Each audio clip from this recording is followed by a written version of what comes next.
सिद्धार्थनगर जिले में आज प्रगतिशील समाजवादी पार्टी के राष्ट्रीय अध्यक्ष शिवपाल यादव पहुंचे।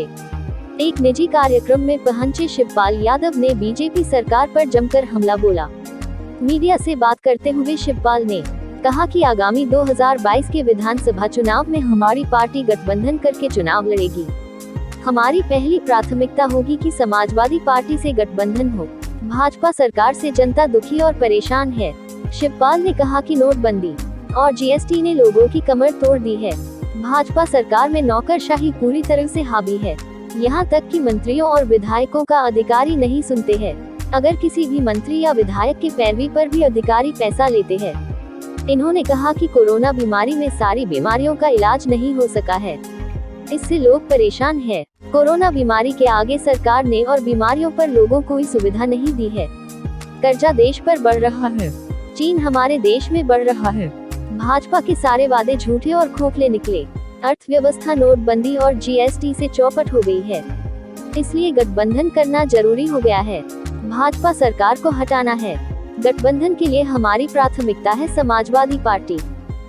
तो आने वाले चुनाव में जो 2022 का चुनाव होगा, वो आपकी पार्टी किस तरह से? देखिए, हमारी प्रगतिशील समाजवादी पार्टी रहेगी। हमारा चुनाव चिन्ह जारी रहेगा। अलायंस करेंगे और हमारी प्राथमिकता है समाजवादी पार्टी। पहली प्राथमिकता है समाजवादी पार्टी। अलायंस करके चुनाव लड़ेंगे और इसमें ज़रूरी हो गया है देश के सामने, प्रदेश के सामने, कि भारतीय जनता पार्टी ने जो भी फैसले लिए थे,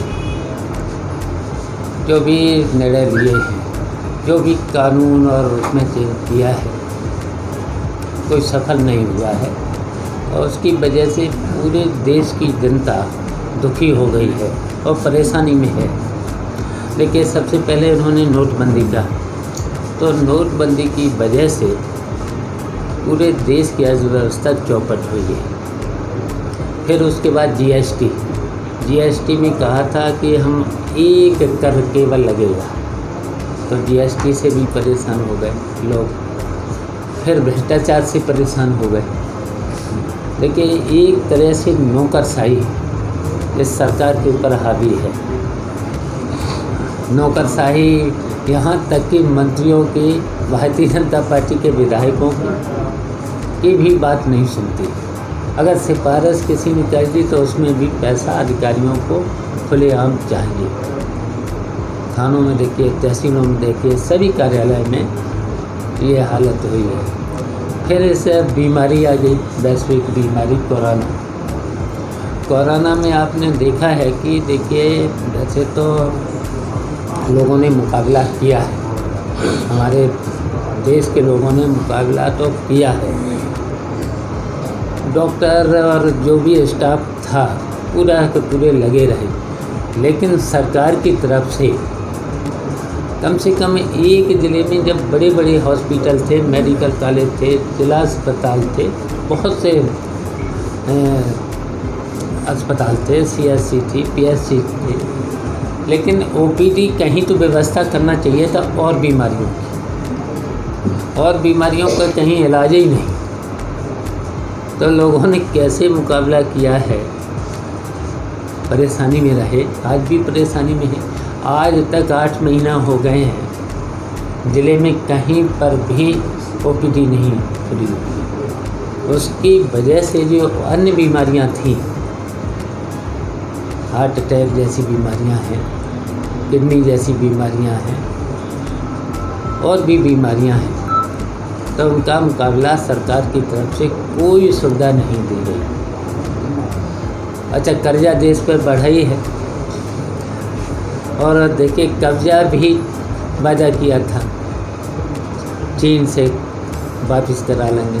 चीन बढ़ ही आ रहा आई और हमारे बहादुर जवान भी कई बार शहीद हो गए गलत निर्णय की वजह से। ये सब हुआ और झूठ बोलते रहे, वादा कोई पूरा किया नहीं। कहा था कि हम 1 महीने के अंदर भ्रष्टाचार खत्म कर देंगे, विदेशों से काला धन ले आएंगे, सबके घरों में 15-15 लाख भेज देंगे।